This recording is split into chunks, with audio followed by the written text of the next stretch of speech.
Peter Esele, former president of the Petroleum and Natural Gas Senior Staff Association of Nigeria, PENGASSAN, joins me to unpack this latest ugly development in Nigeria's oil industry. Peter, good to see you and thanks for your time. You've spoken about some issues, but not to this extent. Nigerians were shocked by the nature and scale of the oil being stolen so far. As a stakeholder in the industry, what was your initial reaction to the revelation? I wasn't, first, let me thank you for having me. I wasn't surprised that this is what has been happening. Everybody knows this is what has been happening. Probably people will be wondering about the scale. Now, you need to ask yourself, 9 years, how can you be stealing crude oil for 9 years? And we have security agencies. For you, we have NNPC, we have the oil companies, the oil companies also have their security. So all of this has been going on and nobody is aware for 9 good years. So just imagine, we're talking about now 450,000 barrels a day being stolen, and that comes to about $45 million a day. Then imagine that scale for about 9 years, and you just multiply averagely by $50. So you find out that you are looking at about $22.5 million being stolen every day for 9 years. That in itself is a threat to national security. The first thing you ask yourself is that for any vessel to get into Nigeria, for any ship sailing into the country, you have automatic tracking system, automatic identification tracker, IAT. So now the automatic identification tracker, which is of course a system which we expect the Nigerian Navy to use, identifies every ship coming into our country. So how did this happen? So definitely there's a collusion between the various state actors. So what you have is a collusion between the state actors and the non-state actors for this to happen. Well, according to the NNPC, good to think you've been able to establish the state actors and non-state actors, and Nigeria's naval chief also spoke to that extent. But for the NNPC, they say pipelines have been used to siphon the country's crude for that long. How could that have gone on, Nigerians are asking, for so long without it being discovered? Aren't there means to cross-check what has been pumped into the pipelines and what ultimately comes out at the other end?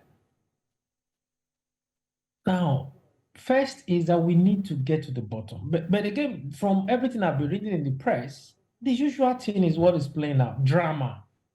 So it's going to be drama, front page news for 3 days, and then everybody forgets about it.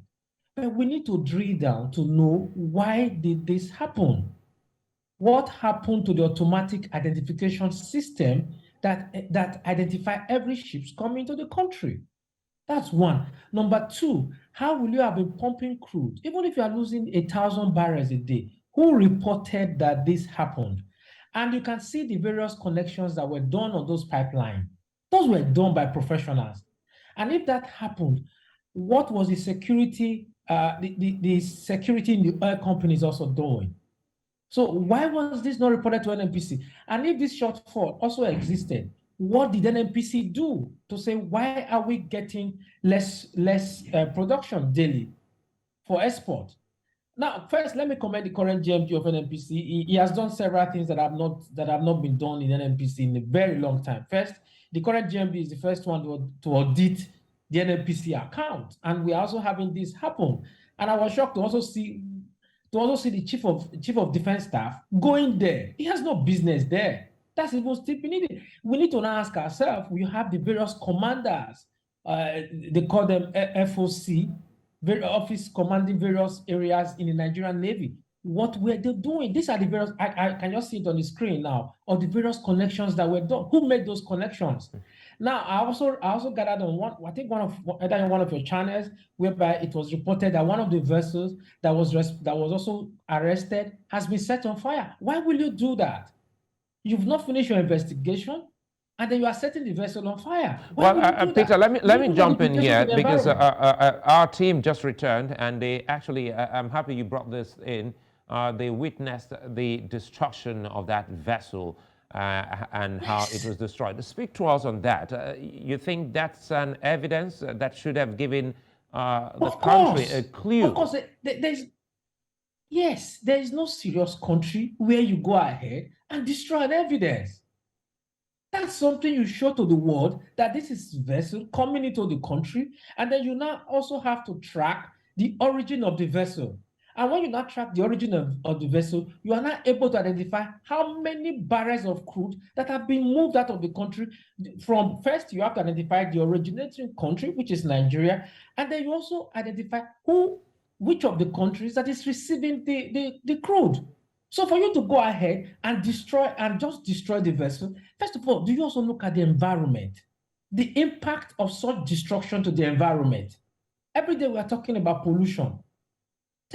And the another thing we need to ask ourselves is, why will all of this go on? No single person in that community for 9 years raised an alarm, because there's a disconnect.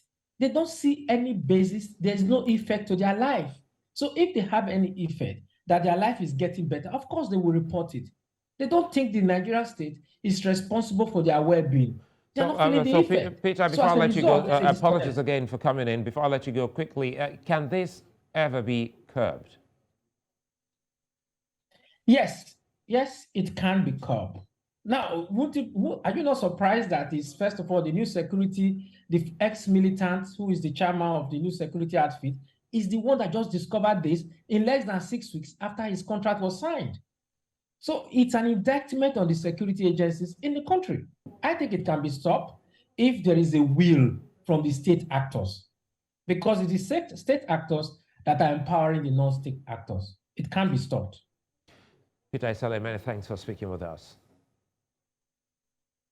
Thank you for having me.